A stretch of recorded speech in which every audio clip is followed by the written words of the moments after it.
Welcome everybody to the Planning Committee meeting of the 4th of April, and time fly. It seems a long time since we had the last one, but it was, wasn't it? Because we only had training last time. I'm Councillor Phil Murphy. I'm Chair of the Planning Committee, and the Vice Chair, Dale. Good afternoon all. I'm Councillor Dale Rook. I'm the Vice Chair of the Planning Committee. Officers, can you introduce yourselves, Craig? Craig O'Connor, Head of Planning for Monmouthshire County Council. Philip Thomas, Development Services Manager with the Council. Andrew Jones, Development Management Area Team Manager. Paige Mosley, Solicitor to the Planning Committee. Richard Williams, Democratic Services. Mark Davis, Highway Development Manager for Monmouthshire. Thank you, everybody. For members of the public, looking, all the members of the committee have got names in front of them, so I won't go through getting everybody to introduce themselves. Can I remind everybody, please, that if they want to say something, put your name in the chat. And for all those online, because there's a lot of us online today, don't forget you've got to keep your camera on if you wish to vote. Right, Richard, we go to the agenda now. Have we got any apologies for absence? No apologies received, Chair. Okay, and we were expecting Councillor McKenna late, but I see she's with us, so well done, Jane. Right, we go on to the accuracy of the minutes of the last meeting. Is everybody content that we adopt those minutes? Do I need to go through them? Tony, you're approving. John, I thought you seconded. Thank you very much. So we'll move on to item 4 on the agenda, which is the application for outline application for 6. Excuse me, Chair. We have the declaration of interest. Oh, sorry. Declarations of interest. Has anybody got Marion? Yeah. I declare I'm part of the Usk Civic Society, so item 4A, the application for the Willows, I'll have to abstain from that, or drop out from that discussion. Okay, thank you for that.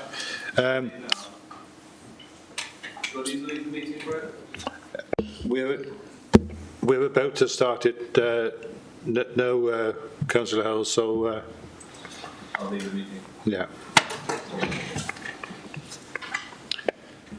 While you're doing that, I'll just introduce it. So this is application number DM2018/01995. It's an outline application for 6-dwelling residential development with primary access off Barron Street in Usk with some matters reserved. It's the Willows Garden Centre at number 20. We did discuss this at the last meeting and were minded to approve it, but had some concerns over some of the reports with regards to flooding, and we asked officers to go back to National Resources Wales and any other interested parties to clarify some matters. That's now been done. So, Andrew, you're going to present this one. Yes, thank you, Chair, and good afternoon, members and everyone watching online at home. So, as you said, yeah, this is an outline application for 6 dwellings with all matters reserved except for access. So, you will recall that this application was previously discussed at the meeting of December 2022, where it was resolved to approve following a vote of 14-1. It was, however, noted that officers would check with Natural Resources Wales, NRW, that it had taken into account the impacts of flooding associated with the Allway Brook when assessing the flood information. Apologies if anyone's missed that at home. And that information then would be considered and agreed via the delegation panel. In addition, further to the December committee meeting, a detailed letter of concern has been raised by the Usk Civic Society, and you'll have seen this correspondence in full within the update to the officers' report. Now, to avoid repetition of all the other issues that was discussed in some detail at the December meeting, I'll focus this presentation on the matters of flooding, including the response received by NRW, and also some of the issues that have been raised by the Civic Society. So just for clarity, I'll run through the presentation slides in turn. So on screen now, you should be able to see the application site, which is edged in red. It may not be that clear, but you should be able to see or make out just about all of the land within the applicant's ownership. They're edged in blue also. So just moving to the next slide. This is an existing site survey that's submitted with the application. Turning to the next slide. So this is an indicative layout. So as I've stated and as the chair has stated, this is an outline application, so it's not considered a detailed layout at this stage. So just please bear that in mind that this is only indicative, but this is how a configuration of 6 dwellings could work on the site. So this is a sort of a useful document here. This shows all of the buildings to be demolished. You will note that this does include, you can see there, building G4, which is quite clearly labelled there. So whilst this is outside of the red line boundary, this is to confirm to be demolished. This is required to lower the ground to compensate for the raising of the ground level on the application site. So just to continue through the slides. So here's some view of some of the existing greenhouses with plants displayed. And again, this is one of the sort of structures that will be removed. It's an internal view there. Again, this is a view of the building G4 that I mentioned momentarily. So this previously been used as a sales area, so this building would be demolished. And having reference to the sort of demolition plan, we'll call it, this is building building S1 from that plan looking to the north.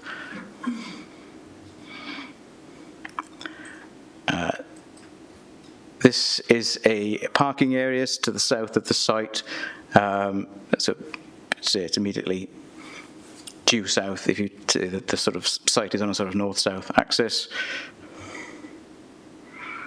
Again, that's another view there of building G4, and you can see the Barron Street properties then in the background. This is taken close to the site entrance, looking along the properties that make up Barron Street.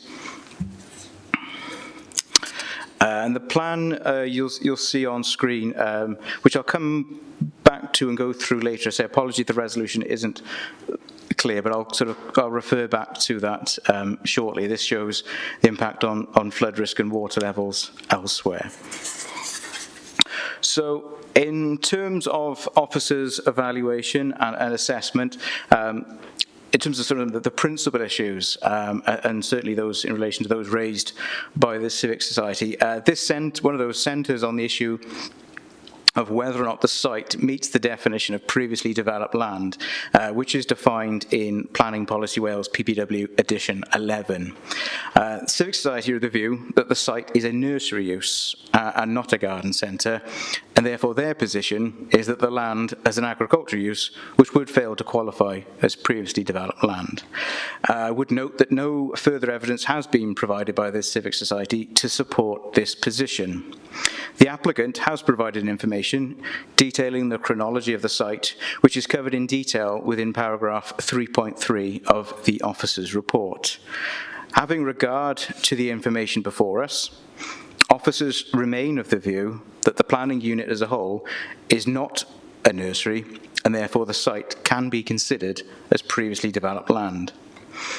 The Civic Society is also concerned with compliance with some of the policy set out within our local development plan, specifically Strategic Policy S12, as well as Development Management Policy SD3. Policy S12 sets out that all development must avoid the siting of inappropriate development in areas at risk of flooding. And policy S3 states that proposals for highly vulnerable development or emergency services, and in this case this would be highly vulnerable development, will not be permitted in areas which may be liable to flooding. Now, the supporting text for policy ST3 expands upon this and details that the risk of flooding has informed the LDP spatial strategy for Monmouthshire, which proposes to locate development predominantly away from areas of flood risk. However, the risk of flooding must also be taken into consideration on a development-by-development basis. And it goes on to state that development will generally be resisted in identified floodplains or areas at unacceptable risk from flooding, or where third parties may be adversely affected by an increased flood risk. I'll run through some of the technical flooding matters next, but in summary, having regard to all of the flooding information submitted by the applicant and the technical advice provided by NRW as our statutory consultee on such matters, the development is not considered by officers to be an unacceptable risk of flooding, and also it would not adversely impact flood risk to third parties. So turning to some of those technical flooding matters, and indeed the response that's been provided post-December committee meeting by NRW, officers have engaged with NRW, and as a result, further information has been provided by the applicant via a technical note, which considers flood risk from the Mill and Allway Brooks. NRW have confirmed that they are satisfied with the information on the flood risk from the Mill and or Allway Brook. They have advised that there is reasonable evidence that the development is not at risk from flooding from either of the aforementioned brooks during a 1 in 100 year plus allowance for climate change flood event. Turning to some of the concerns that were raised by the ward member, the local ward member, Councillor Tony Keir, you'll recall, spoke at the planning committee meeting in December. Officers are clear and fully understand the genuine concerns that have been raised by Councillor Keir. These concerns were not solely whether the development site is at risk from flooding from the Mill or Allway Brook, but crucially, that on behalf of the residents of Mill Street, that the ground raising would not incur additional flood risk to these residents. If I can just go back a slide, a map is shown on screen that I mentioned earlier that shows the increase in water levels as a result of the development. And this provides a useful visual depiction that the properties along Mill Street would not be impacted by the increasing ground levels on site. The areas that would be increased are shown in orange and red. But you will note that the map does show there will in fact be a decrease as a result of the mitigating works as part of this application on the properties to Mill Street, which are shown in the lighter blue area, as you can see. You can just about make out the red line application site, so to the east of that are the Mill Street properties. So, therefore, in respect of impact on third parties, officers trust that the engagement with NRW and the additional information provided by the applicant following the December meeting have overcome Councillor Keir's genuine and valid concerns for the residents of Mill Street. In conclusion, as previously, the application has been subject to very detailed review and discussion by officers, as well as our consultee at NRW.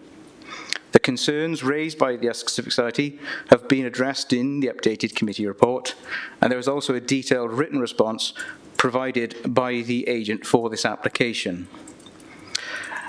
So to bring matters to a close, members will recall also that at the previous December meeting, it was agreed that 2 additional conditions be attached, and these are compliance with the approved site levels to manage flood issues, and also that a flood action plan be submitted pursuant to the reserve matters.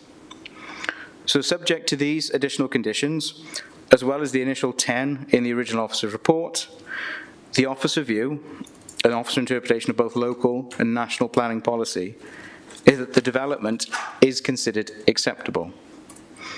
And on that basis, it is presented to you again, members, with a recommendation for approval. Thank you. Thank you, Andrew. And We'll give the board member the opportunity of speaking now. Councillor Keir. Thank you very much, Chair. Just for the record, if I may, many of you will know that I am chairman of Usk Civic Society, but for the purpose of this planning application, I have reclused myself from any discussions within the society or their decision to either send in the note that they have done to planning or the contents. I have not seen any of this or been part of those discussions at all. The second point, thank you, Andrew, for those comments.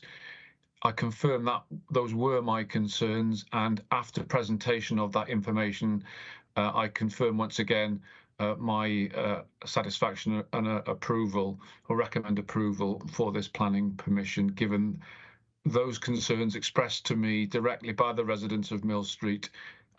Those concerns for me have been alleviated. Thank you, Chair. Thank you, Councillor Keir. We have got Nick Bowen, the applicant's agent, here. Nick, was there anything that you wanted to add? No, I think Andrew has covered everything I was going to say. I'd just like to reinforce, when you showed that map of the changes in water level, there's over 50 houses in Mill Street and Barron Street where the flood levels will reduce by up to 100 mil as a result of this development. Because we're improving the flood conveyance route through the site, it does actually reduce the flood levels of up to 50 houses by up to 100 mil. And in certain situations, that could be the difference between a dwelling flooding or not. So that's all I'd like to say. Okay, thanks very much. It's just a matter of procedure I need to sort out now. Councillor McKenna, we lost you off the screen for a while. Have you been present for the whole of the discussion, or were you lost? You were there, were you? Okay, all right, thanks for that.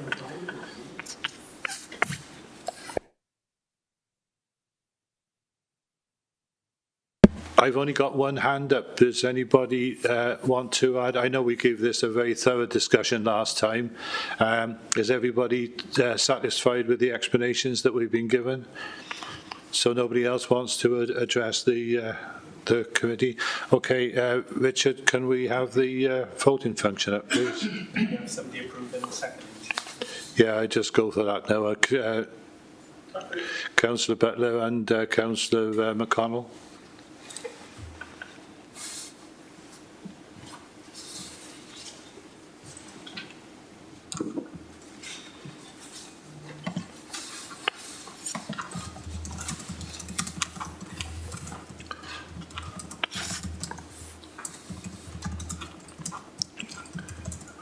Okay, can everybody who hasn't already submit their votes now then, please?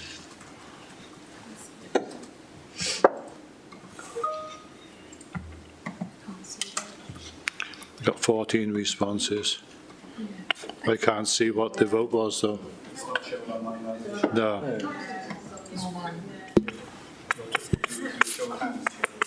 Yeah. Unfortunately, the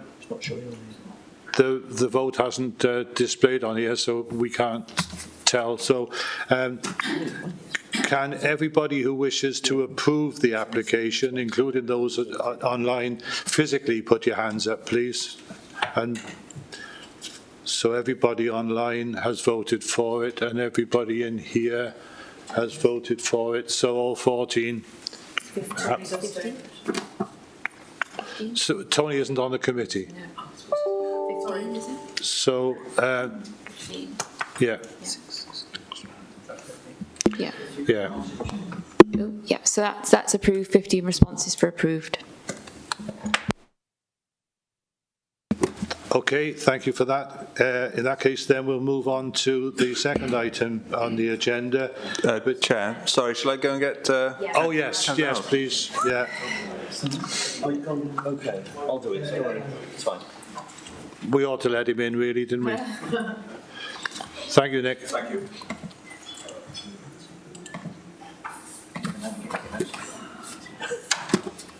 No, it's fine.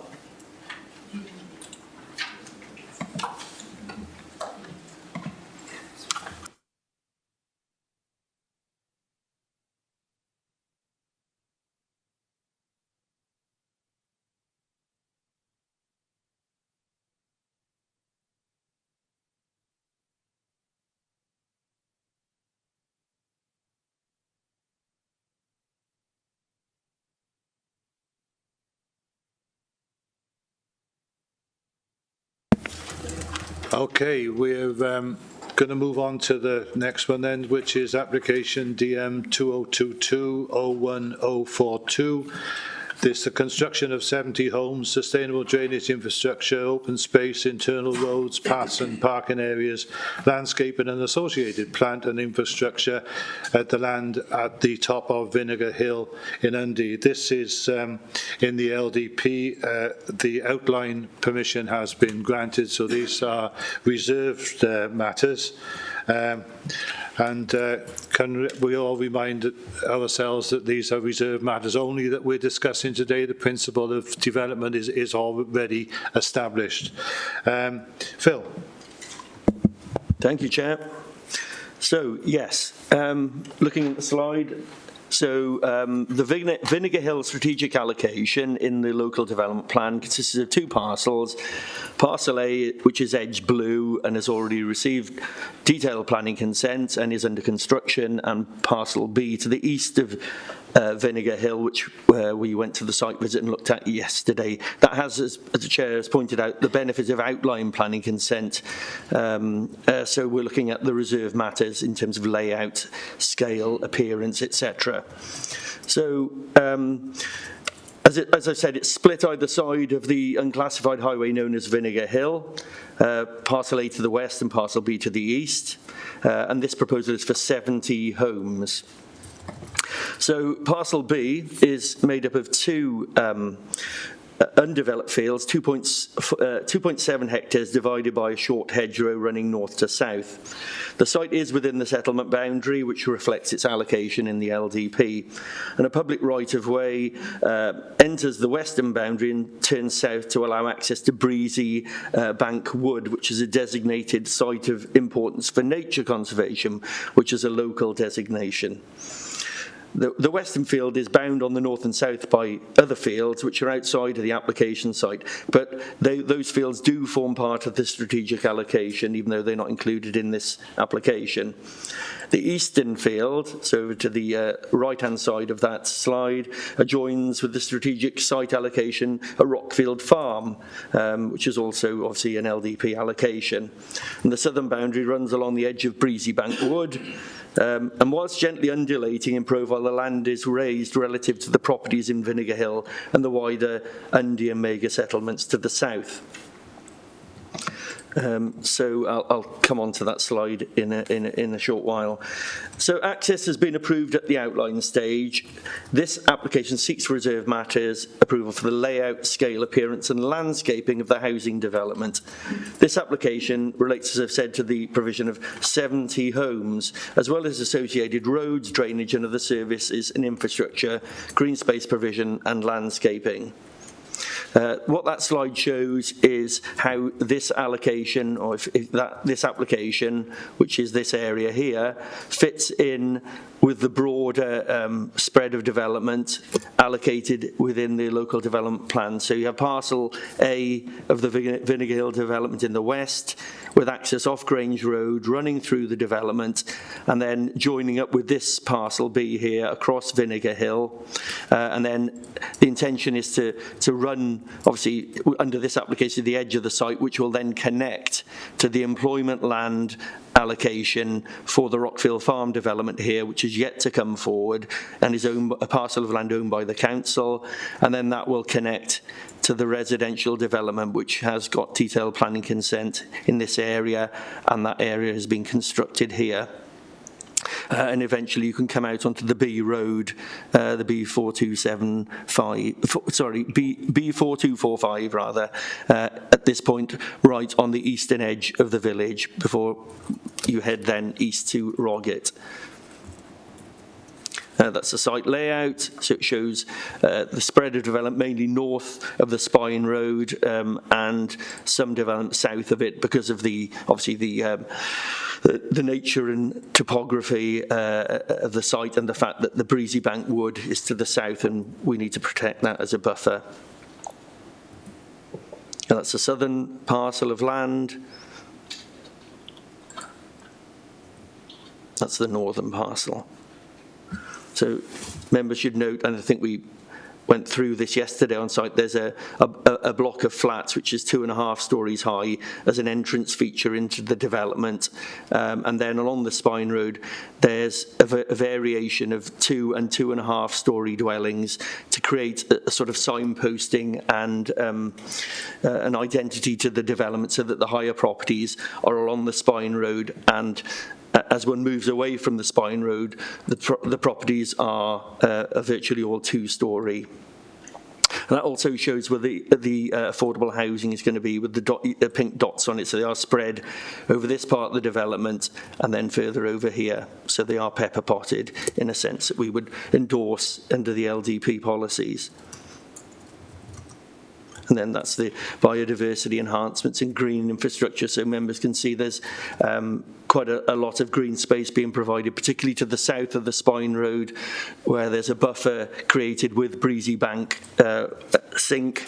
There's also SUDS features, which will be multifunctional and create not just practical measures to manage surface water, but will also create biodiversity features, as there'll be areas of water to absorb the runoff. And then there's some street scenes. So that's the top one is the southern parcel with properties facing out towards the edges of the site to present a better place and a sense of surveillance and public interface with views into the development. And then that's showing the northern parcel up above. And then that shows this below the southern section, shows how the block of flats, although taller than the 2-story dwellings opposite, will not be significantly dominant or out of character. And there's some examples of the house types.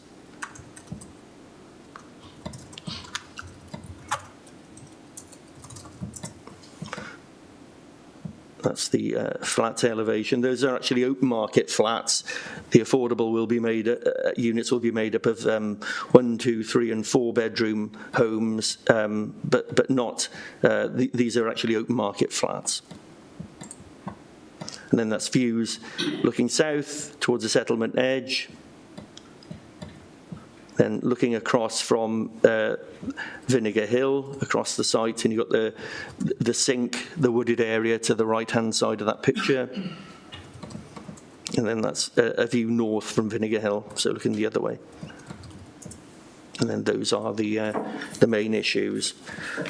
So the proposal is policy compliant. Since the allocation, additional requirements have been introduced, mainly the requirement of a sustainable drainage system, and this has reduced the amount of developable land within the LDP allocation, and therefore reduced the number of dwellings that are achievable on site. Additionally, some land parcels adjacent to the application site, but within the allocation, are in separate ownership and have not come forward as previously anticipated, therefore further limiting the number of properties that can be built. So the outline consent granted permission for up to 155 dwellings, with this application providing 70, in combination with the 72 approved under Parcel A. So that totals 142 dwellings, which is considered to comply with the outline consent for up to 155 dwellings. The affordable housing policy in the adopted LDP, together with the Section 106 agreement for the outline planning permission, required 25% of the proposed dwellings to be affordable. And in this case, the proposed number of affordable houses is 18 and is therefore policy compliant. The proposed affordable housing units are proposed as a mix of house types consisting of 8 one-bedroom maisonettes, 6 two-bedroom houses, 3 three-bedroom houses and 1 four-bedroom house. And that mix has been amended to reflect the comments of the affordable housing officer of the council and to better address local need within the area. In terms of placemaking, the primary road, as you've seen, runs east-west through the site, provides a natural split, with the majority of the development located to the north due to the availability of land and in response to the location of the woods, the sink below. The layout allows for visual permeability through the site and beyond, ensuring gaps or low-level development such as parking areas along the boundary of the site at key locations, and this gives views through and out of the site. The proposed dwellings are being arranged to be outward facing, to overlook areas of public open space, creating active frontages, and to provide natural surveillance within the public realm. Additionally, where possible, the properties located along the main road are to be accessed directly from it, and this assists with the placemaking objectives of the scheme, but also acts as a natural deterrent for speeding vehicles. The external finishes of the dwellings is proposed to match those on Parcel A, so predominantly brick with some reconstituted stone and a grey roof tile, and this will provide an element of cohesion between the sites. And where possible, permeable paving has been used as opposed to tarmac to facilitate surface water and drainage and to soften the visual impact of the development. Green infrastructure is well integrated into the development with extensive planting. So I'll go back to that slide, sorry, which is helpful.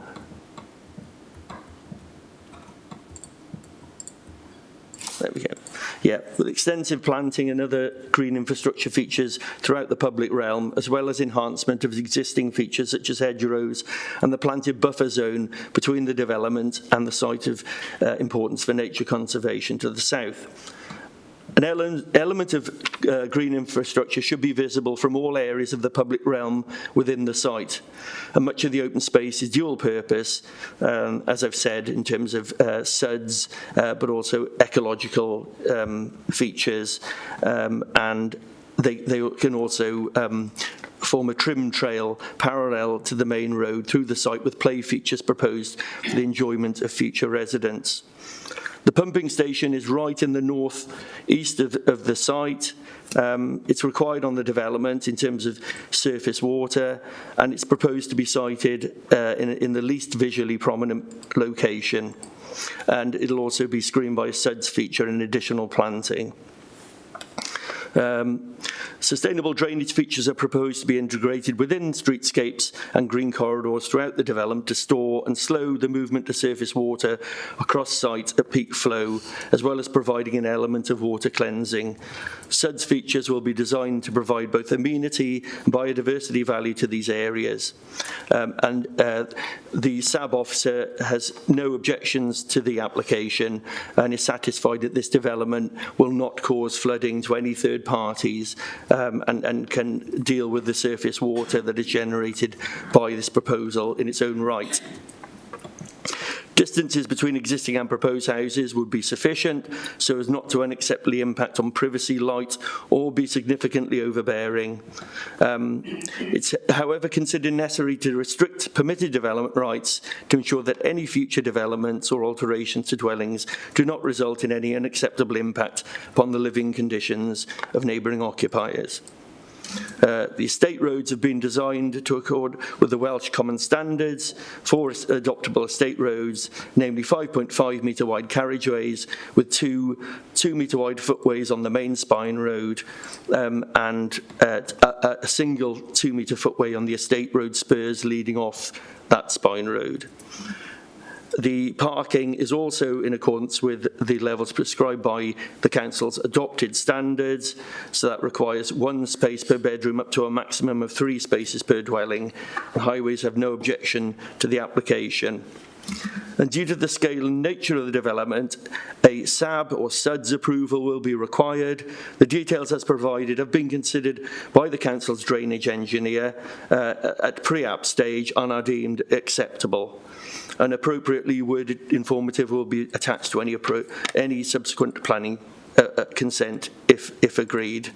So we would recommend approval of this reserve matters submission subject to the conditions set out in the report. It's also worth mentioning that the outline consent will control other conditions and is still pertinent to this this element of the overall scheme. Thank you, Chair. Thank you, Phil. And The local member, Councillor Sandals, wants to address us now. Angela? Thank you, Chair. Thank you for allowing me to register my opinions to this development. I've lived in Undie for 20 years, just a short distance away from where this next new estate, in a fairly long list of new estates, is about to be built. I just wanted to tell you a little about the history. Back in 2013, when I became aware of the plans, I started a Facebook group for local residents where they could be kept informed about the plans for the area. I posted maps, planning intentions and contact details of the council and where to register objections, of which there were many. The Facebook group is still there and the history of the objections are there for all to see, plus links to the newspaper articles at the time, rumours of call-ins and talk of cancellations. Sadly, after all the years of following vague plans, it became a reality last year when the archaeologists moved in to dig some trenches. They found evidence of Iron Age roundhouses and Roman bathhouses, but as we already knew that Undie was a Roman settlement, it was no news. But it was not enough to stop the new estate. Outline planning was granted in 2021 and some planning members here today will remember to objecting to plans back then. Also, maybe some will remember supporting them. Our community council at the time had input and Councillor Crook, who was a community council member, strongly objected to all aspects of the development for all the reasons he will outline here today. After the dig, the field was finally fenced off and plant moved in. The Facebook group is now full of complaints about the current difficulty that residents foresaw back then, with problems with access, noise, drainage, traffic and the contractors, and threats of the Ombudsman. As you saw from the visit yesterday, there is quite literally not a single area of open green space for walkers and dog walkers to access from any of the housing estates vicinities. The field, aka Parcel B, was a community space where people of all ages went every single day, multiple times a day in my case, to walk their dogs, to tire out their children, and generally chat with other residents. The flora and fauna changed throughout the years. I've got photographic evidence of all the different stages. The rabbits and foxes were always there. The middle of the field was always avoided when it was raining, as the water never drained away. It doesn't now either. Besides poor drainage, there's limited access, it's extremely noisy, it's about 50 metres away from the M4 with all its associated emissions, no 50-mile-an-hour limit outside there. The whole area is densely populated with new builds and the two primary schools are full, there's no NHS dentist and our GP surgery is overstretched. Traffic leaving either Dancing Hill or the Rockfield estates are already backed up the hills every single weekday morning while they're attempting to leave, go to work, to school, on their way to joining the B4245, and there appear to be no plans to alleviate this. It will be so much worse in 3 years' time when these estates are completed. I understand totally the desperate need for housing in the area. Of course, we need more low-cost, affordable and rented homes here. You've got a minute left, Angela. Okay, yeah, nearly done. And to encourage a much-needed new workforce into our area. I also understand that me putting my opinions on behalf of our residents will have minimal impact on the decision for reserve made today, other than to put these objections on the public record. But I felt I needed to ensure it was recorded and hope in the future such overdevelopment will not be approved. Thank you, Chair. Thanks very much, and you've got 2 minutes to sum up at the end if you wish, okay? We've got nobody from the Town of Community Council, and we've got no objectors. John, you'll come in as part of the ordinary meeting. Kate Coventry's here, the applicant's agent. Kate, do you want to add to any of that? Can everyone hear me? Brilliant. Good afternoon, councillors. My name's Kate Coventry and I work for LRM Planning and I'm acting on behalf of the applicant Vistry Homes. Thank you for the opportunity to address you today. Can you speak up a little bit, please, Kate? Sorry, is that better? Your officer has written a comprehensive report as to why this application should be approved. It's therefore not necessary for me to repeat all of these reasons. Instead, I intend to draw members' attention to a few key matters in respect of green infrastructure, highways, housing delivery and drainage, which I hope will aid in your positive consideration of the application. As Philip said, the site is allocated in the Council's adopted local development plan under policy SAH6. It is located adjacent to the established built-up urban area of Mega and Undy and connects the approved mixed-use scheme allocation at Rockfield Farm, which is under construction and forms part of the connecting east-west link road. During Planning Committee in January 2022, members approved the hybrid application.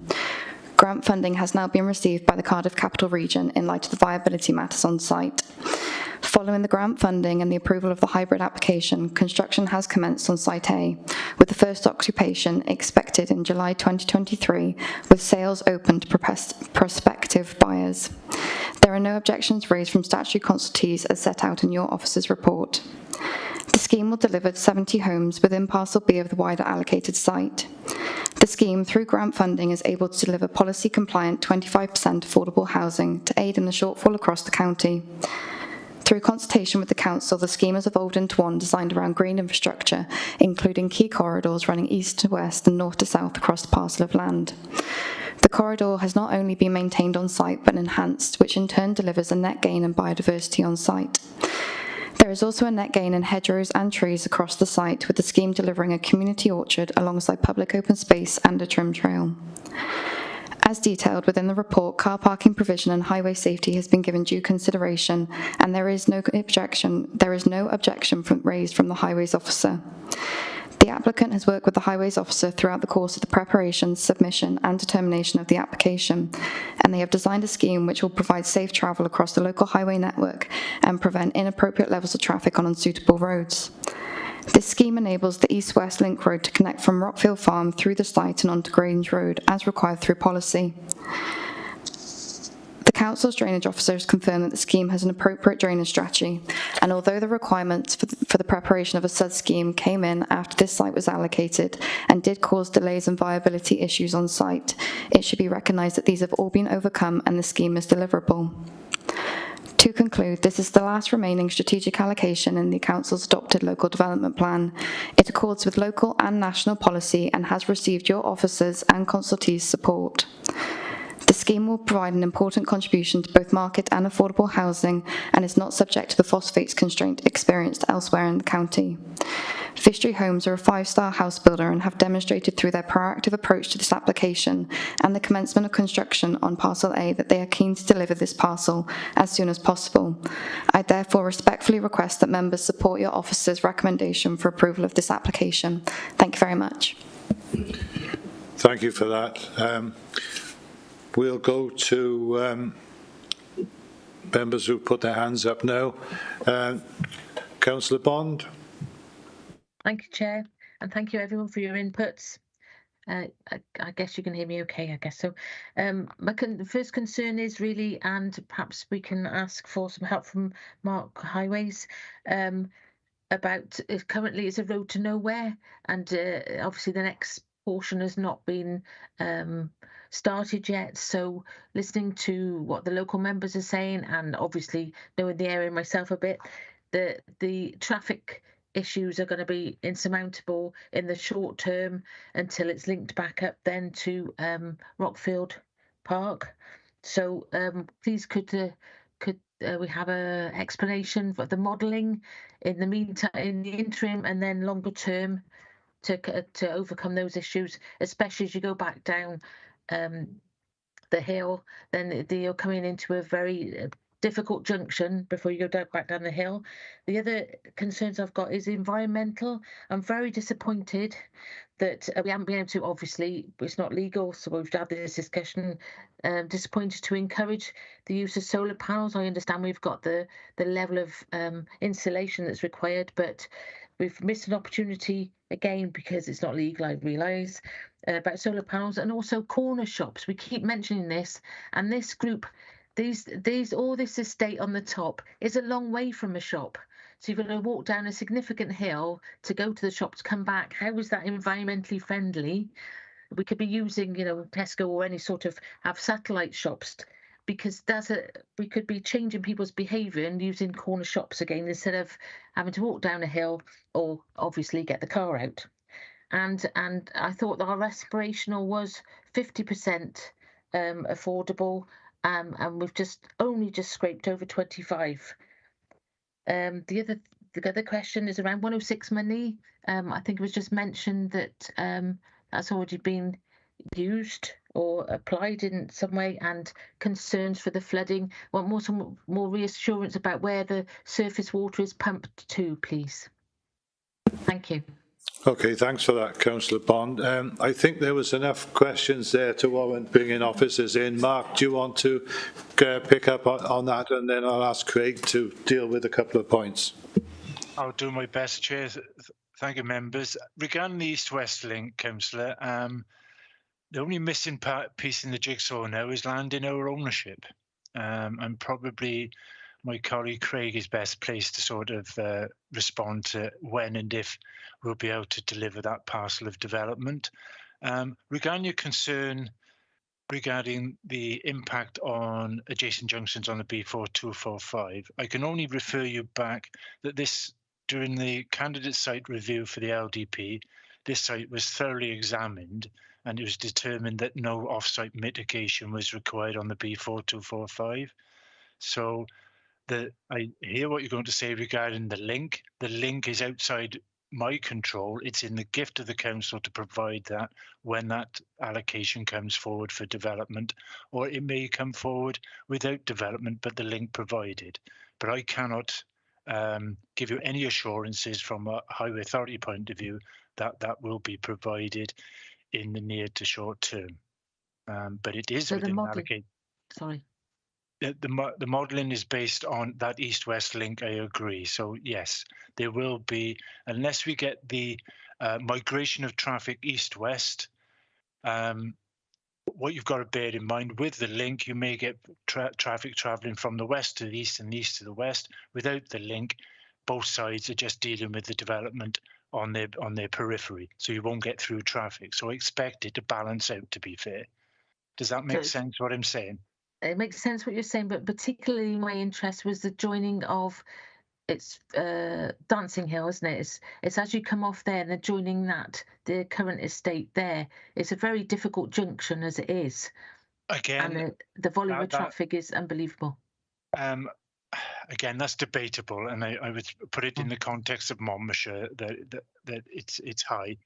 In overall terms, it's not high traffic volumes, but that was all assessed at the LDP allocation stage, and no off-site mitigation as a consequence of this development was required on Dancing Hill or its adjoining junctions, and in particular the B425 junction.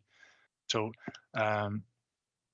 when this application, sorry, go on, please. I'm just finishing. You said the modelling has only been done, not in the interim, only when the whole strategy is finished. It wasn't modelled on scenarios where the east-west link wasn't provided. But what I'm trying to say to you is that if it is severed, we won't get the migration east to west anyway. So people wishing to travel east won't be able to. So the impact is likely to be there or thereabouts the same. Yeah, because they can't travel east or west, so they've only got one direction to travel. So they won't be migrating to the north of the B4245. They will be migrating south to the B4245. That making sense? Yeah, I'm not sure that answered my question, but thank you very much. Yeah, hopefully it'll be connected sooner rather than later. Did you have any other points, Mark, or shall I defer to Craig? I think you defer to Craig now. I think I covered the highway aspects, I believe. Unless I've missed something, please correct me if I'm wrong. Phil? Yep, okay. So on the other points, I think Councillor Bond raised was photovoltaics on roofs or within gardens, what have you.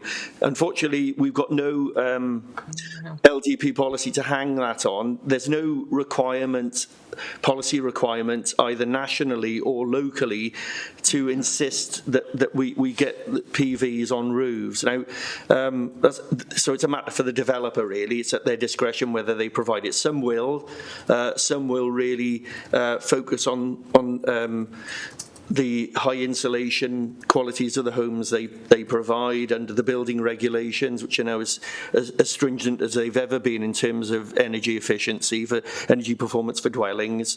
So it might be aspirational for the council in the future to have future policies which could seek to provide micro generation and PVs, etc., on roofs or within properties, but that's not within our gift at the moment. We haven't got a policy to hang it on, I'm afraid. In terms of proximity to shops and other facilities, you can walk to the centre of Mega, where there is obviously the square and the shops there, within 10 to 15 minutes. And that would accord really with the 15-minute settlement or town, if you like, that concept, planning concept, which is the idea, the sort of rule of thumb at the moment. If something's walkable within 15 minutes, it's reasonable, and it also is good for active travel and good for health, etc. if people walk more than use the car. So this would be in accordance with that concept. In terms of affordable housing, the current LDP is what we have to base our decisions on. That's the adopted policy. We haven't got the new plan in place yet, where it might be that we have a higher level of affordable housing that we seek from developments. So at the moment in the Sevenside area, it's 25%. So that development there, and indeed on Parcel A, accord with that policy requirement which is adopted. So we can't backtrack at the moment, I'm afraid, and seek a higher level at this stage. There has been a lot of funding through these developments for community facilities. For instance, the community hub we know is being built, which is long overdue, as we know, for Mega and Undy, has been poorly provided for in the past, but that's a real positive now that that's being built on the Three-Field site.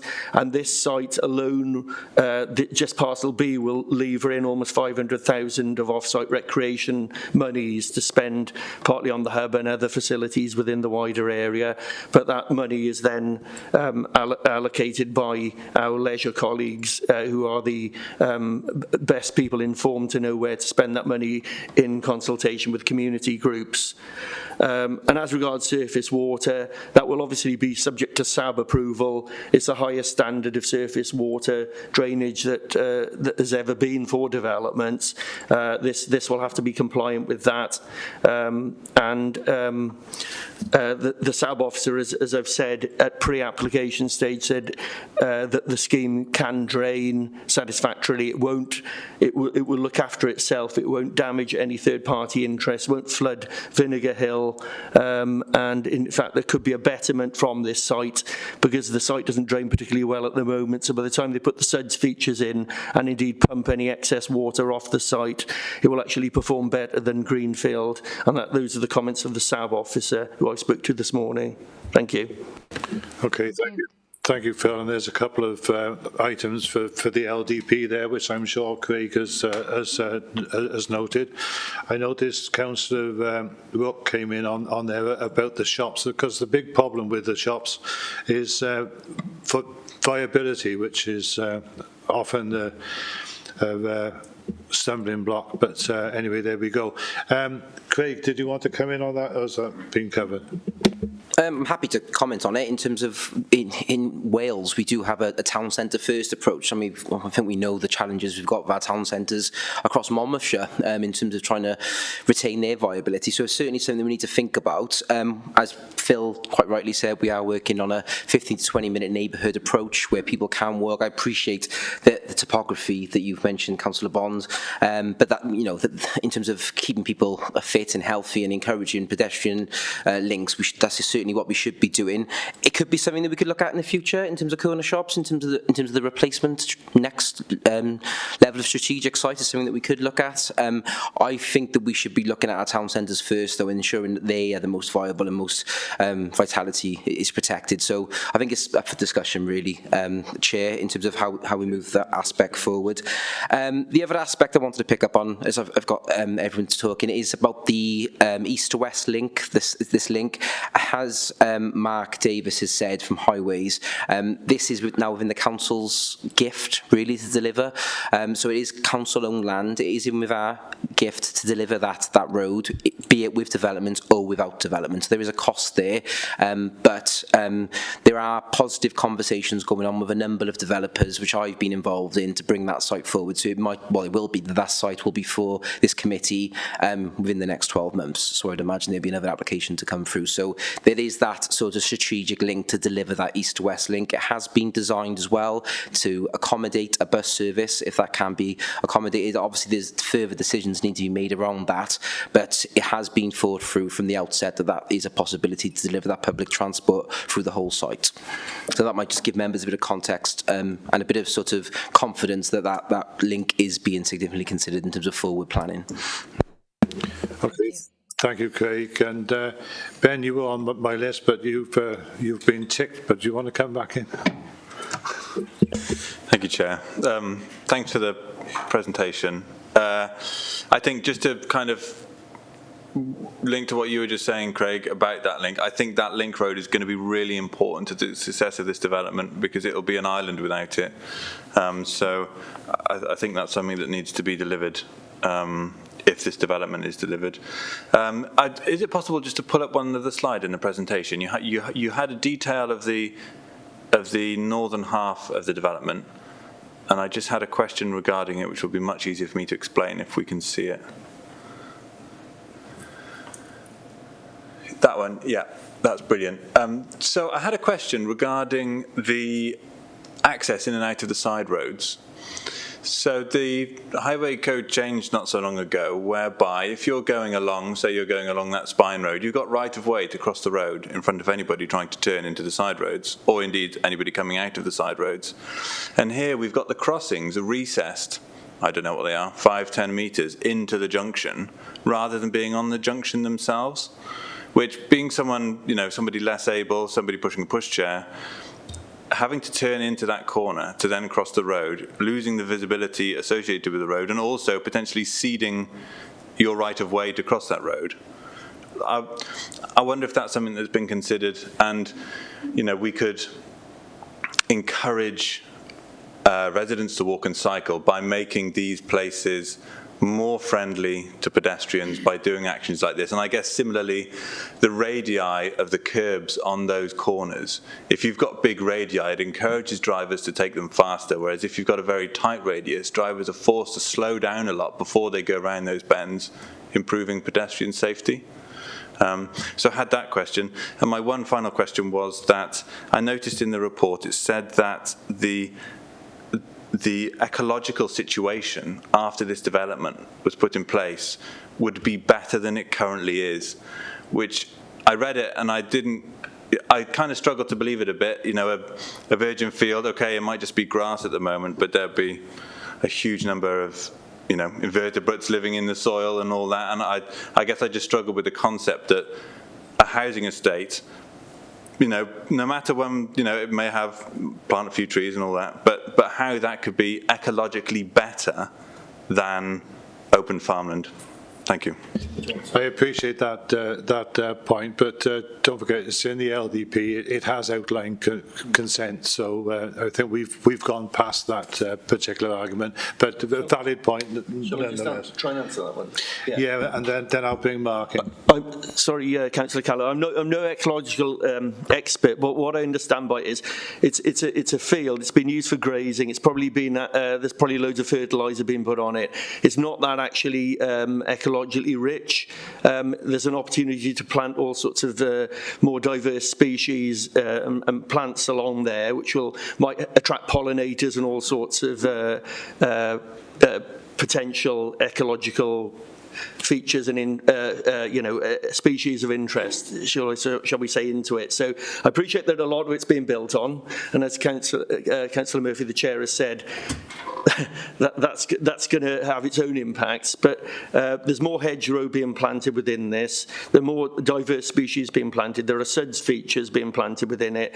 So we'd have only said that if our own ecologist had offered that comment as well. We wouldn't have just made that up.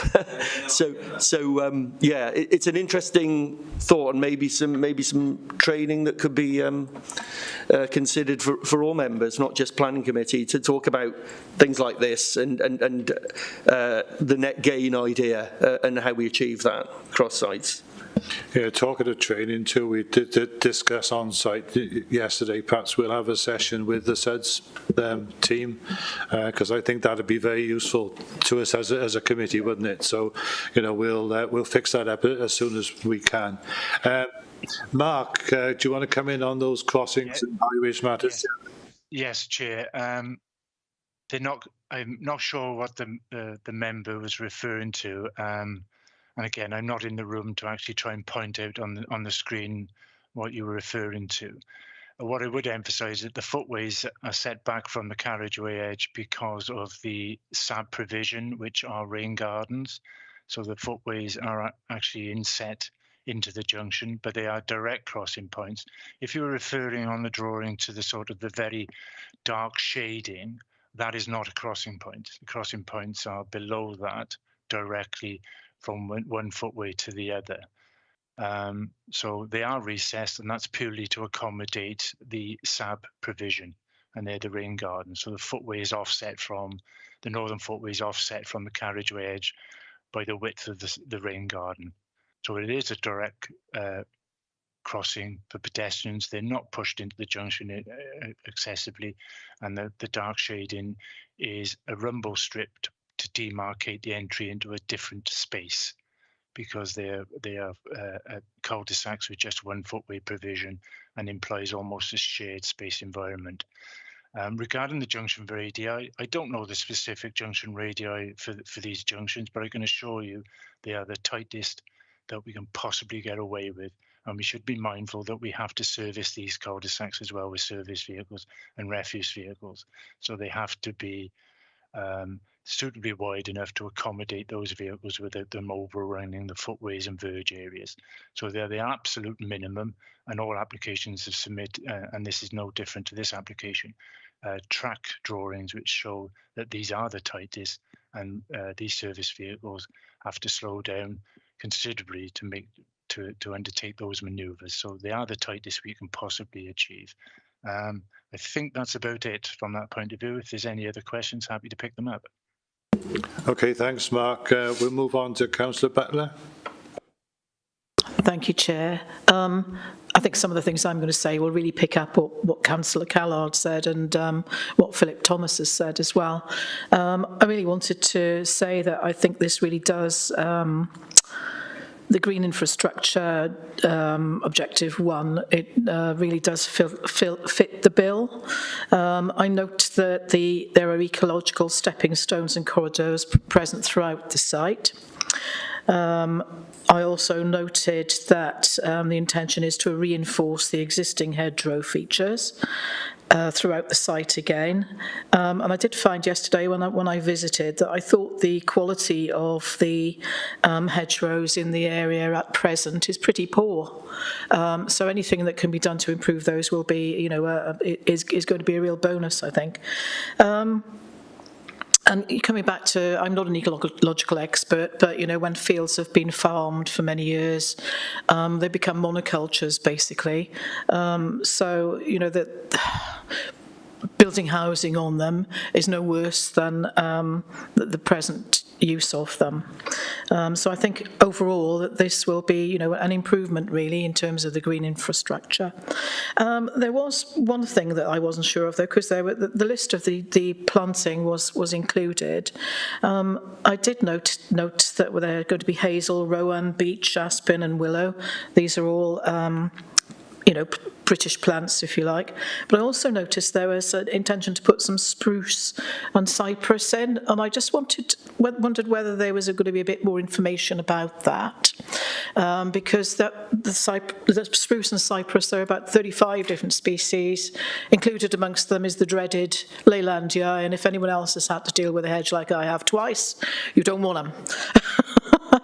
So I would like a little bit of reassurance, really, if we can get it at some point about the spruce and the cypress. But I think all in all, actually, green infrastructure, I think this looks like a really good job. Thank you. Okay, thank you. Yes, sorry to respond to Councillor Butler's point there.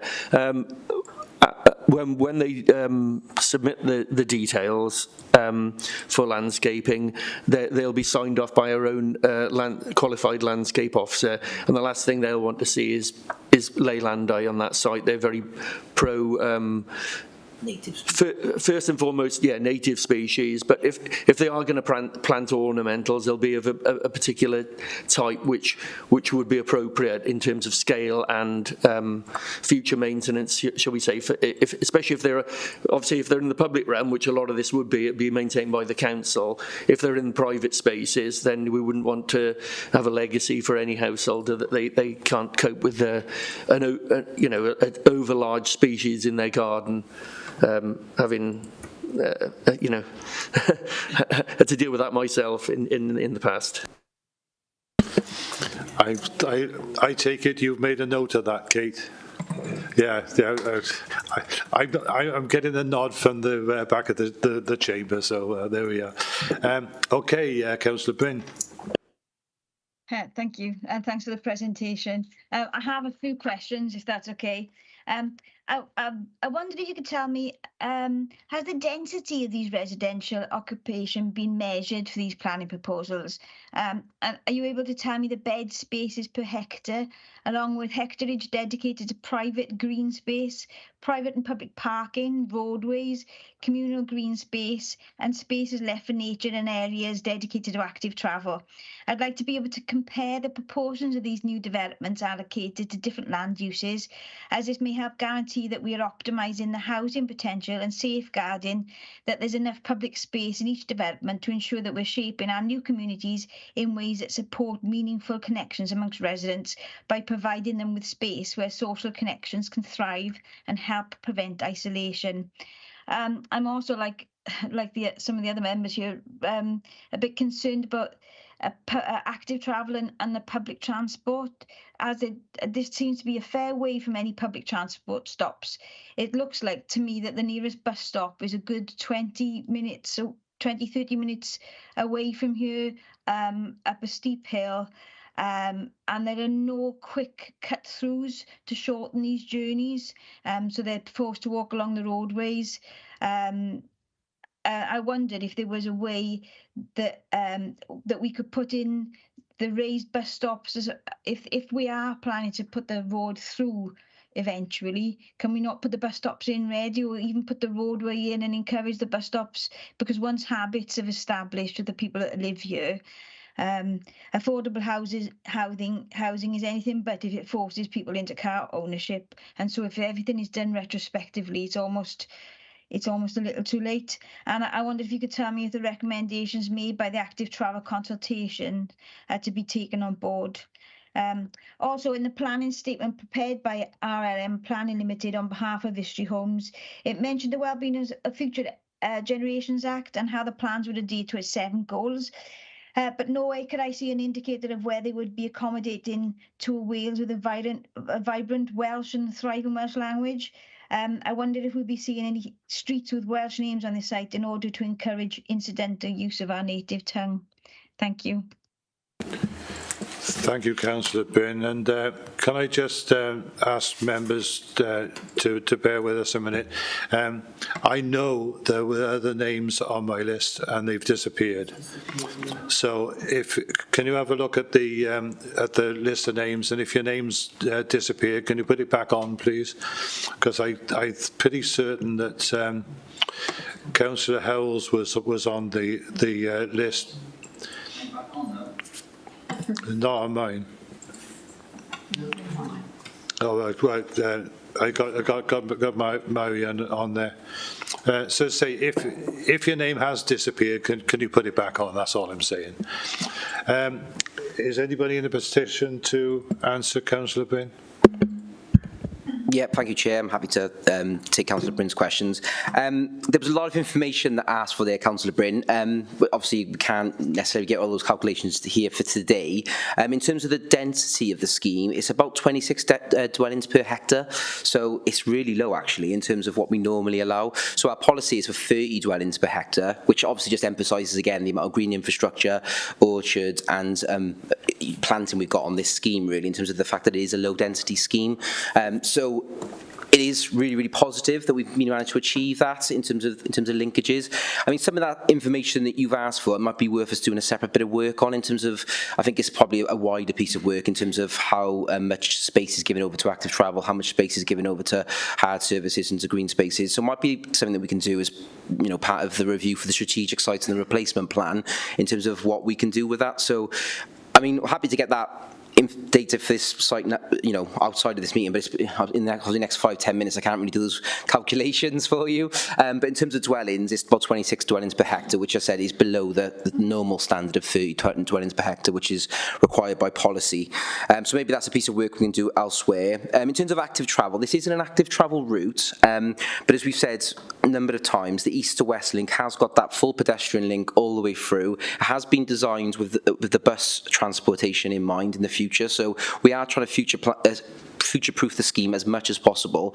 Obviously, take into account all of these sites have to come on board, but it has been designed in that way. So I suppose in terms of your distances to bus stops, in the future, there will be bus stops directly outside these houses. There is space on the plans, as you can see, there is spaces available for bus stops to go in.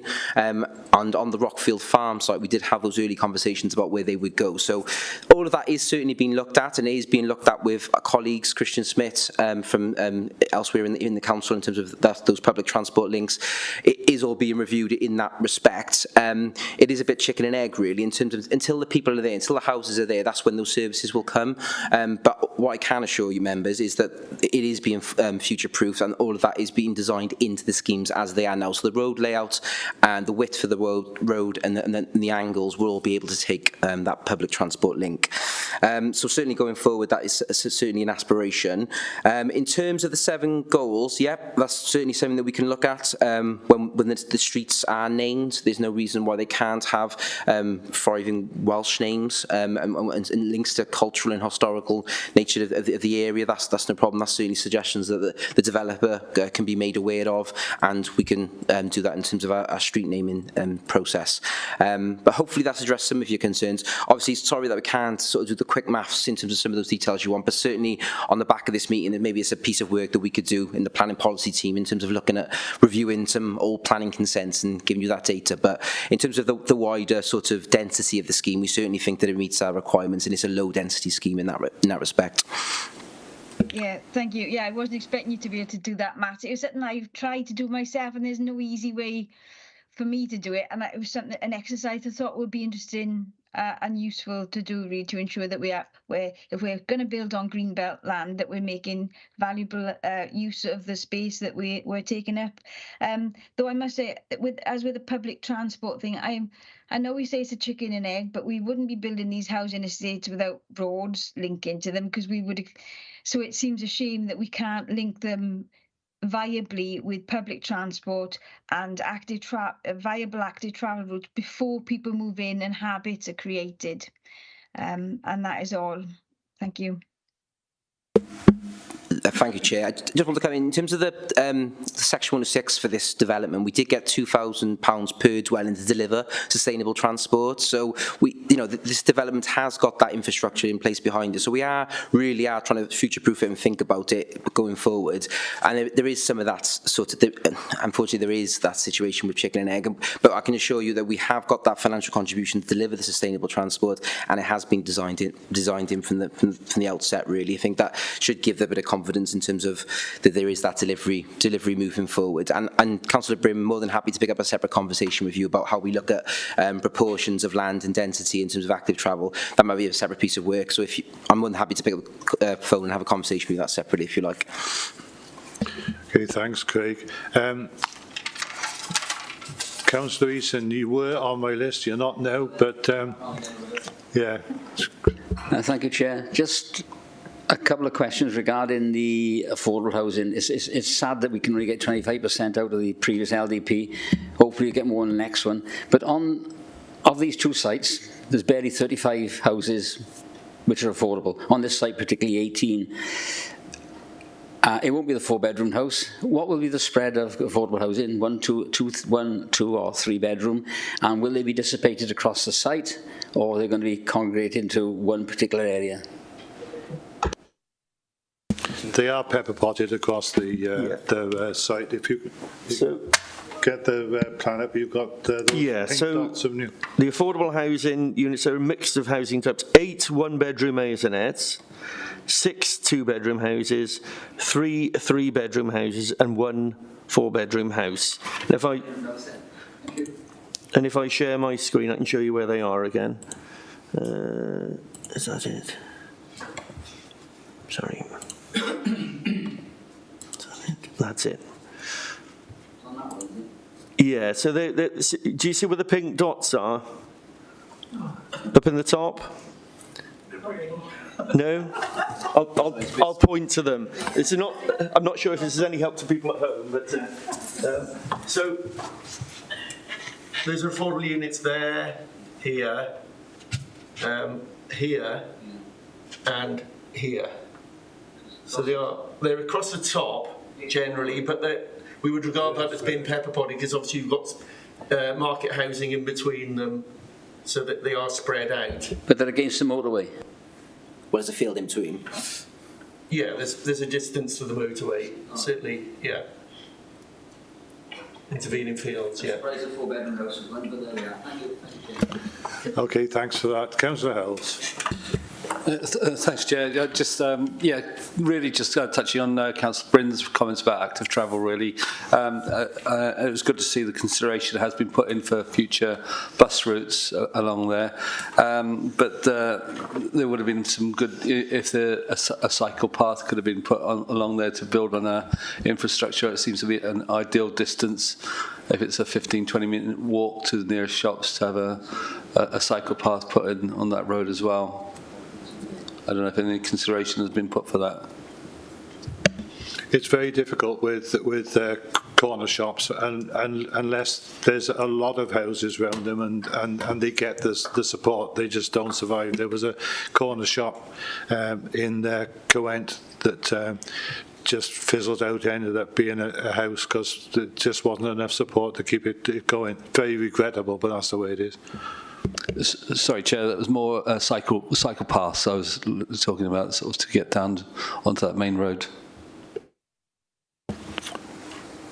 Does anybody else want to speak now? Because I can't rely on my list, I'm afraid. John, Councillor Cook, as local member, I know you've been waiting to see if everybody else had covered your points, but are there any points that you wish to raise that haven't already been covered? Yes, if I may, Chair. I just thank you for giving me the opportunity to discuss this application.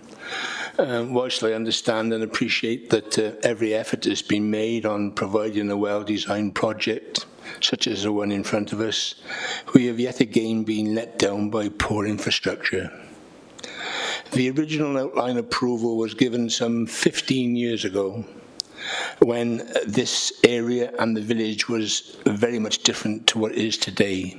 Certainly less traffic for sure. Unfortunately, following all these people, most of my questions have been put forward, but may I just bring a couple of things really. Could we have the picture back up? And it was a pity that this picture wasn't given to us on the day yesterday, where it showed the Rockfield Farm site, and I'm not aware of that has been shown to the committee, only just previously today. The reason why I'm asking that is that there is some confusion that the property between this site we're talking about and Rockfield, there may be under a private ownership, or is it completely owned by Monmouthshire County Council? That's one clarification I would like to have, please. That's the showing the Rockfield farm. That has not been shown previously. The employment site in the middle belongs to MCC, but there are two parcels of land within this development which haven't come forward. Yes.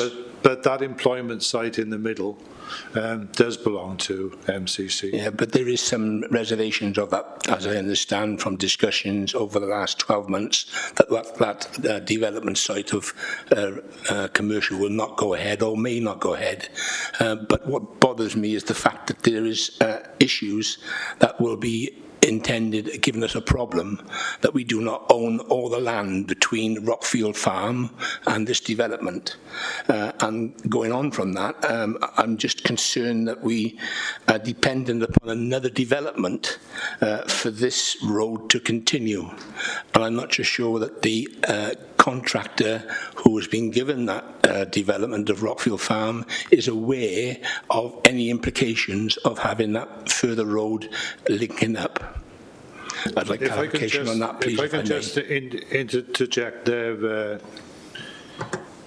Craig did say to us early on that there's discussions going on, and you hope to be bringing forward schemes that actually related to that parcel of land. Craig, did you want to pick up on that? Yeah, I'm happy to cover that, Councillor Chair and Councillor Crook. So the Rockfield Farm site, I can't really point to it now, but that's the site which Monmouthshire Housing Association have got a planning application on, which has been before the planning committee. They're fully aware of their entitlements in terms of delivering the linkage road up into the boundary of their site. And the site in the middle where the bigger buildings are, the bigger white buildings, that is all within the council's ownership. So as a council, we own that. So it's in our gift to deliver that, either with development or without development. So the council could, if it wanted to, at a cost obviously, deliver just the road, the linkage, but I have had conversations and I am going to meetings with regards to what that land should be used for and development proposals for it. So obviously I can't express what exactly those are at the minute, it's very, very early days, but there are conversations about that development coming forward. So it is a phased approach. There are a number of landowners to deliver this east-west link, but it has been thought through in terms of those sites coming forward, and the last piece of the jigsaw is within council ownership, so it's in our gift to deliver that. So it is correct in saying that it's not as straightforward as we first thought? Well, it's always been planned to be that phased approach. There's, a number of landowners along that route, and it's the last piece of the jigsaw is from the council. So it's in the council's gift to deliver that east-west link ultimately. And while we're on the roads, may I carry on from, and it's not made clear again on the plans that we have in front of us, that the closure of Vinegar Hill, that is the people coming up Vinegar Hill that would be living on Norbury and Comedy Coed, will no longer be able to continue along Vinegar Hill. They will be diverted left onto the first parcel of land, right onto the Grange Road, and then back onto the top of Vinegar Hill. Is that correct? I'd like me to answer that, Chair. You are, sorry, I'm agile, so bear with me. Can you see me all, yes? Yeah. You are correct, Councillor, 100% correct. The Highway Authority, in determining this application, early doors determined that was the most logical and safest approach rather than creating a crossroads. The traffic flows north at Vinegar Hill are minor in comparison to all other traffic movements, so the inconvenience that you allude to for a number of vehicles to turn left, turn right and then back onto Grange Road is insignificant in the Highway Authority's view, as opposed to allowing through traffic through what would be a crossroads. Crossroads are actively discouraged for highway safety reasons, obviously, so it was deemed more appropriate to close the northern section of Vinegar Hill by prohibiting traffic movements, utilising that for pedestrian and cycling and dog walkers and the like, and all of the vehicles travelling north then to turn, as I say, to utilise the to-be-built estate road. And they will also have the opportunity to turn right when the east-west link is finally in place to travel towards ND and onto the B4245 in that direction as well. So hopefully that clarifies that situation, Councillor, but happy to answer any further questions you may have. Yeah, I completely understand that situation. The other thing that bothers me is that the actual access road and in and out of this site via Dancing Hill and Grange Road has a specifically single track with a priority movement regulation enforced. That, I think, will give us all manner of problems, and I don't think it's conducive to the flow of traffic going down towards the B4245 when we've got the estate roads are probably twice as wide as the main access road. Mark, do you want to come in on that? Grange Road is an historic road, and in order to facilitate this development and ensure the safe passage of vehicles, a priority narrowing, utilising what carriageway width was available to us, has been promoted and designed and modelled, and it will work. It will also provide a valuable traffic calming measure for traffic access and egress in the east-west, west-east link as well via Grange Road. So it may not be to everybody's liking, but I can assure you that the narrowing will have a significant road safety implication, and also enabled us to provide a footway link as well, which was missing on Grange Road prior to this development as well. So that provides a valuable pedestrian and cycling link in its own right as well by introducing that narrowing. Does that help in clarifying that situation, Councillor? Yes, I completely understand, but at this moment in time, that has to be proved, doesn't it? Whether it's going to be a situation of a backlog of traffic or whatever. I mean, time will tell, obviously. It will, but I can assure you that it has been technically reviewed and audited thoroughly, and will work in light of the proposed development and the traffic flows anticipated. Can I just go on to one more issue that was quite an issue I felt yesterday, and the answer of the surface water, especially coming off Vinegar Hill, where Welsh Water had asked and noted that we note that the intention is to drain foul water to the public sewer, and that the connection is proposed to connect at a manhole reference number ST43872401 as identified in the foul water hydraulic modelling, accessed and surface water to the public surface water sewer in Dancing Hill Lane, which is an absolute horrendous way from this site. But we were told yesterday that all surface water and foul water were going to be diverted to the pumping station and would not be going anywhere else. I don't think that is correct, because I was brought to task that I was looking at the wrong letter. Well, the officer sent me the updated letter, which is exactly the same letter as I have, dated the 21st of the 11th, 2002, telling us foul water is going into public sewer at Dancing Hill Lane, a fair distance away. And it concerns me because 2 years ago, I had big discussions with NRW, and this very manhole and this very area were covered in nearly 2 foot of water. Marcus? So I would like some clarification as to, is that going to happen or isn't it going to happen? I'm probably not best, Chair and members, I'm probably not best placed to answer that question, and I'm struggling to understand exactly where this manhole, the manholes to which you're referring are. If you did you say a letter dated 2002? Yeah, 21st of the 11th, 2002, and do you 2002 or 22? 2022, sorry. Right, sorry. Yeah. It did confuse me. My apologies. Sorry, 2022, and Dancing Hill Lane is nearly at the bottom of Dancing Hill, which carries around from the Memorial Hall to the block end on the 4245. which is some distance away. I would agree with you. It is some distance away, and I would have. Again, I can only repeat what my planning colleagues have said in terms of my SAB colleagues. SAB approval and SUDS provision is a very rigorous and robust provision now, and they're very strict guidance and high standards for delivery.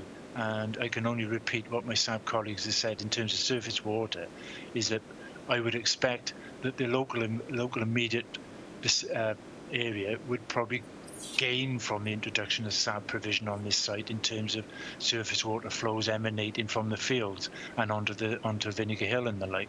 So what will be provided, I actually would anticipate that there would be a net gain for the community in terms of surface water flooding.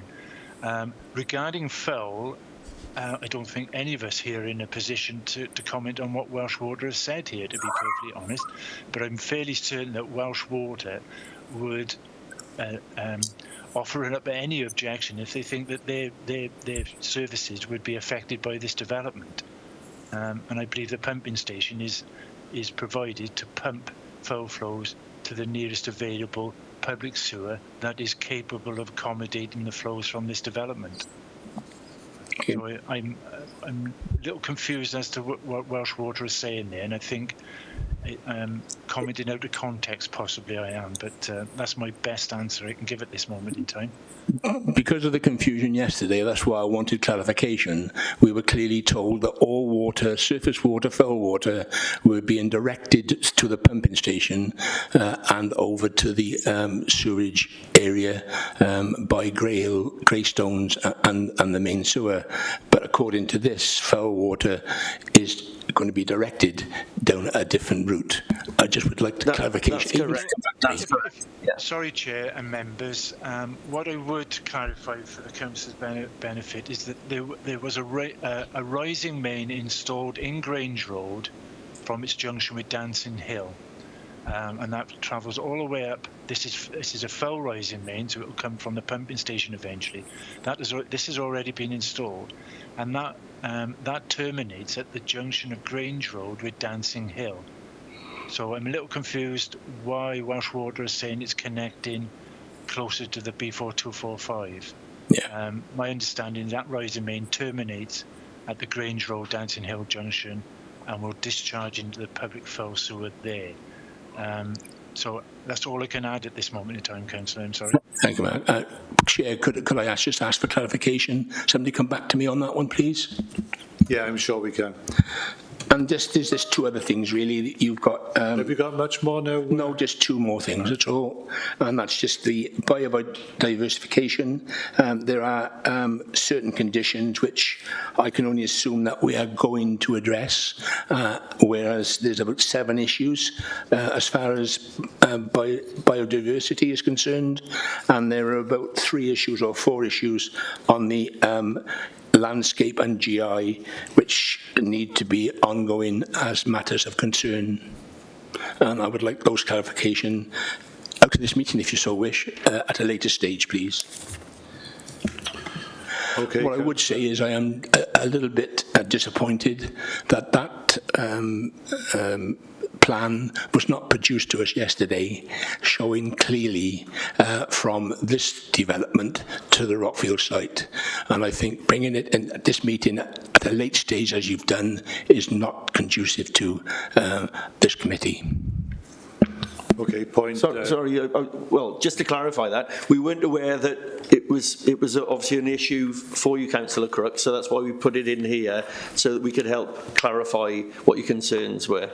So we weren't obviously trying to pull wool over anyone's eyes on that. I didn't suggest that at all, officer, but I am concerned at late intervention. It was particularly noted at the site meeting yesterday that clarification was needed, which is why it was put in. I take your point, but it was put in because of what was said yesterday. Yeah. Thank you. Okay. I think we're all done. We have a proposal from officers that we approve this recommendation. Would somebody like to propose that we do that? Somebody like to propose approval? Councillor Powell, and seconded by Councillor McConnell. So, Richard, shall we try and see what happens? If not, we'll be sticking our hands up again, or not, as we wish to do. Right. In that case, that we do have the voting function. So if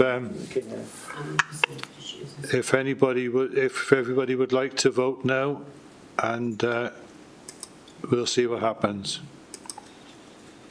Oh, it's working this time.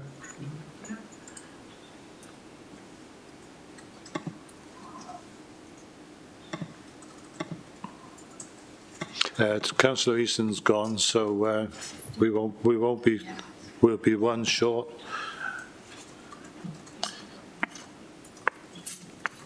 Well, we're one short, but there's a clear outcome. Yeah. So that's approved. Oh, the last one's come in now. So there we are. Okay, so thank you very much, everybody. There is one more item on the agenda, and that's an appeal decision with regards to Brookside Shed at Langale Road at Gwelog. Phil, are you dealing with that one? Yes, I'm just trying to find the presentation again. Where's it gone? Here we are. Right.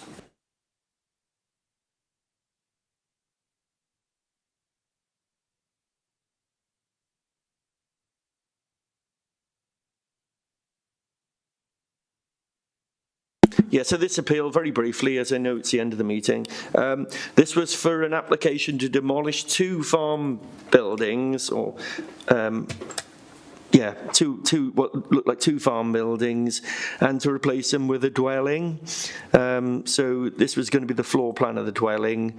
So it was going to very much use the sort of footprint of what the two buildings were there already, and provide a three-bedroom dwelling by the look of it, but there's also a sort of annex as well, which would have provided additional bedroom space and living space. That would have been it. So it's quite a modern, contemporary, eco-type dwelling. But as you can see, it's in the middle. That's the site, and those are the dwellings to be demolished. It's in the countryside, deep in the countryside. We'd only allow new dwelling in the countryside if it's for, say, a rural enterprise dwelling or a One Planet development, or rural building conversion, and those aren't the sort of buildings we would be advocating being converted. Sorry, that's the last one. The applicant did mention One Planet development, but then didn't really offer any substantial evidence that it would be a One Planet qualifying development, and as we know from other applications, and we are going to set some training up for members, the amount of information that you've got to put in for One Planet development to support it is stringent, very comprehensive and very detailed, and that information was lacking. So the appeal was dismissed by the inspector because they hadn't established that there was a clear need or proven viable One Planet development proposal that this would represent. So it was clearly contrary to policy, and it was treated as a speculative development in effect in the open countryside, and was therefore the appeal was dismissed. Thank you. Okay, thanks, Phil. And that brings us to the end of the agenda. So thank you very much, everybody. See you next time.